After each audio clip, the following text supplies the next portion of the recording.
जिस समय भारत में पुरातन काल में चाणक्य का समय था, क्योंकि ज़्यादातर क्षेत्र जो था वो राज करते थे, उसके ऊपर धनानंद नाम का राजा, मगध का राजा था धनानंद। एक तरफ वो, दूसरी तरफ चंद्रगुप्त और चाणक्य, तीसरी तरफ से एक और हस्ती आ गई, सिकंदर, अलेक्जेंडर द ग्रेट।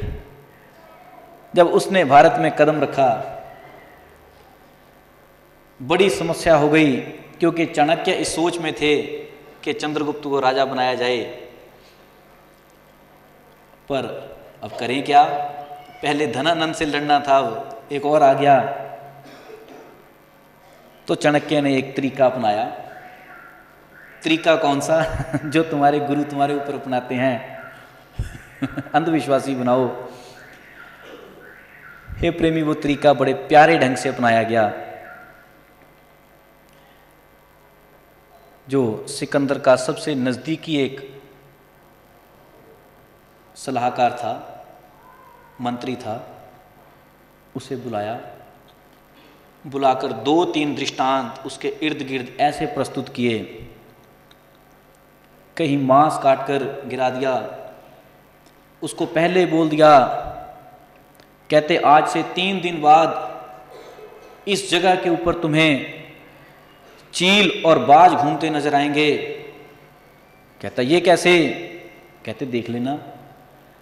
बस रात ही रात में प्रबंध करवाया, 4 या 5 चील बाज पकड़े, मांस गिराया, खुला मांस गिराकर वहाँ छोड़ दिए। अब ये चीज़ ऐसी है, ये फिर कईयों को आवाज़ देती है कि तुम भी आओ मिलकर खाओ। कई चीलें हो गई लगी मंडराने। जब तीसरे दिन उस मंत्री को बुलाए, कहते देख तेरे को कहा था। ऐसे और 1-2 दृष्टांत प्रस्तुत किए।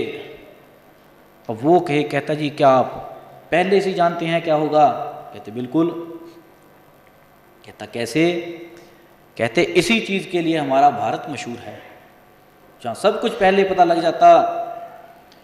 और वो बेचारा पश्चिम देशों से आने वाले लोग, जिन्हें इतना ही पता है कि खाओ, रात को खाओ, दिन को मारो काटो, लड़ाइयाँ करो, वहम भ्रमों की जगह नहीं। इधर आते ही नया कुछ देखने को मिल गया, ये लो विभूति, ये लो, बस ऐसी कई चीज़ें, तावीज़। जब इतना कुछ देखा तो वो सज्जन भी डर गया।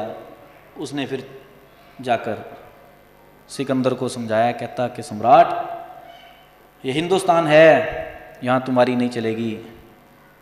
अब सिकंदर उसकी बात काटता भी नहीं था। कहता चलेगी क्यों नहीं? कहता जी यहाँ के सन्यासी से मैंने मिल लिया, उसने मुझे जो चमत्कार दिखाने थे दिखा दिए, और उसी ने ही भविष्यवाणी की है कि तुम यदि यहाँ लड़ोगे तो मारे जाओगे। और हे प्रेमी, वहम का तो वैसे ही कहते कोई इलाज नहीं, किसी को डाल दो। दुनिया में कोई डॉक्टर नहीं जो वहम को ठीक कर दे। और इसीलिए तो धार्मिक आदमी सबसे ज़्यादा वहमग्रस्त होते हैं। सुबह 8 बजे पूजा करनी है, कहीं 5 मिनट ऊपर हो गए तो प्राण संकट में आ जाते, हाय भगवान रूठ जाएगा। हे प्रेमी, जब तू मां के गर्भ से निकला था वो तो तब से साथ है, तेरी घंटियों की प्रतीक्षा नहीं करता। कबीर को किसी ने पूछा था तुम्हारी भक्ति का समय क्या है? कबीर कहते जो समय से हो वो भक्ति ही क्या है। कहते समय पर, वो हर समय है, कोई ऐसा समय नहीं जब ना हो, कोई ऐसा नियम नहीं जिसमें वो बन सके। इसलिए हे प्रेमी, ये ध्यान रखना, दुनिया में कोई ऐसा नियम, कोई नेम, कोई तरीका नहीं कि परमात्मा बंध जाए या तू याद कर पाए। ये याद करना एक सौदा, प्रेम का सौदा है।